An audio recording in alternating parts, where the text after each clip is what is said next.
Are we truly prepared for what's coming? High in the night sky, nestled in the familiar constellation of Orion, lies a cosmic giant, Betelgeuse. This immense red supergiant star, known for its fiery glow and sheer size, has recently captured the attention of scientists and stargazers alike. Its mysterious dimming events in recent years have ignited both curiosity and concern. Could we be witnessing the early signs of a star on the verge of a spectacular and catastrophic end? The idea isn't far-fetched. When stars like Betelgeuse near the final stages of their lives, they don't go quietly. They erupt in a violent explosion called a supernova, one of the most powerful forces in the universe. And when that day comes for Betelgeuse, it will be a spectacle the Earth has not seen in centuries. Betelgeuse, or Alpha Orionis, is the brightest and most massive star in the Orion constellation, outshining even its famous companion, Rigel, when at full brightness. It is a red supergiant, one of the largest types of stars in existence, swelling to nearly 1,000 times the size of our Sun. If Betelgeuse were to replace the Sun at the center of our solar system, it would engulf the orbits of Mercury, Venus, Earth, and even Mars. Despite its staggering size, Betelgeuse is nearing the end of its stellar life. Its internal fuel, hydrogen, is rapidly running out, and the processes that keep it stable are beginning to fail. This has led many astronomers to ask, is its spectacular death imminent? The world first took notice in late 2019 and early 2020 when Betelgeuse suddenly and unexpectedly dimmed. Its brightness dropped by more than 60%, a dramatic and unusual behavior for a star of its kind. Using NASA's Hubble Space Telescope and other advanced instruments, scientists determined that Betelgeuse had experienced a surface mass ejection, a violent expulsion of gas and dust from its outer layers. Unlike the common solar flares seen on our Sun, this event was far more massive, ejecting material 400 billion times more than a typical coronal mass ejection. This cloud of debris partially blocked Betelgeuse's light from reaching Earth, leading to the Great Dimming that fascinated and alarmed the scientific community. But what makes Betelgeuse's behavior so perplexing is its unpredictability. It has since regained much of its brightness, suggesting the star isn't ready to go supernova just yet.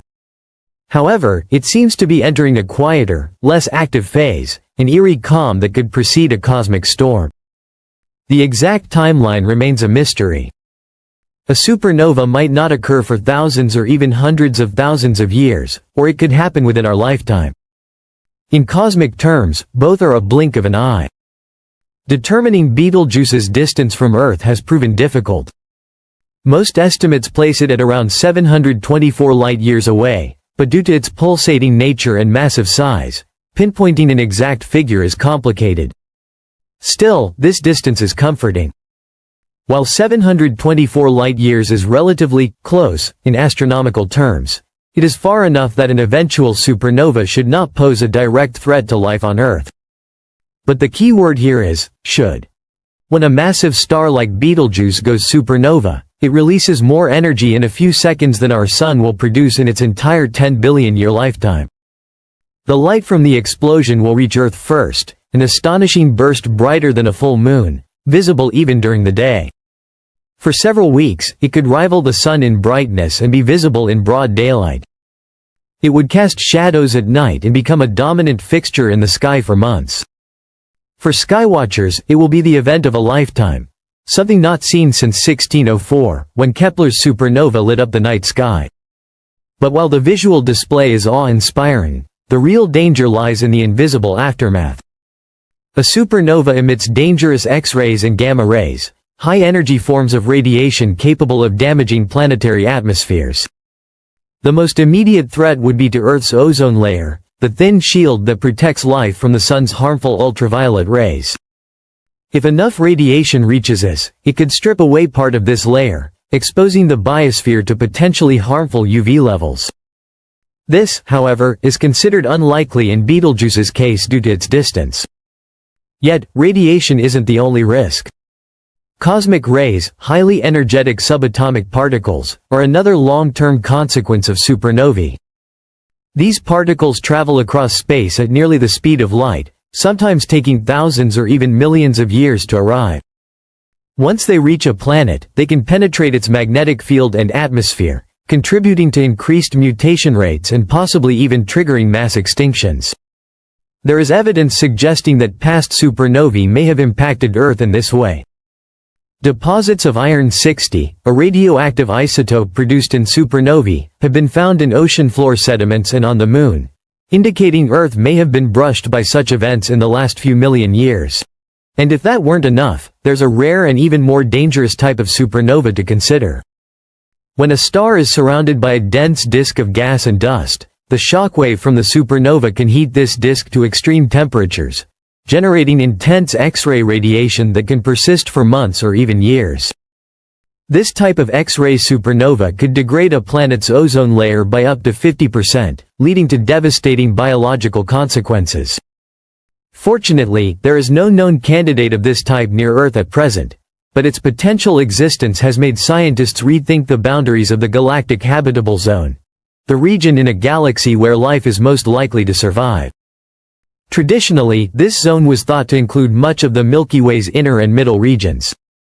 However, areas too close to the galactic center experience frequent supernovae, gamma-ray bursts, and high radiation levels, while regions too far out lack the necessary elements to form rocky planets.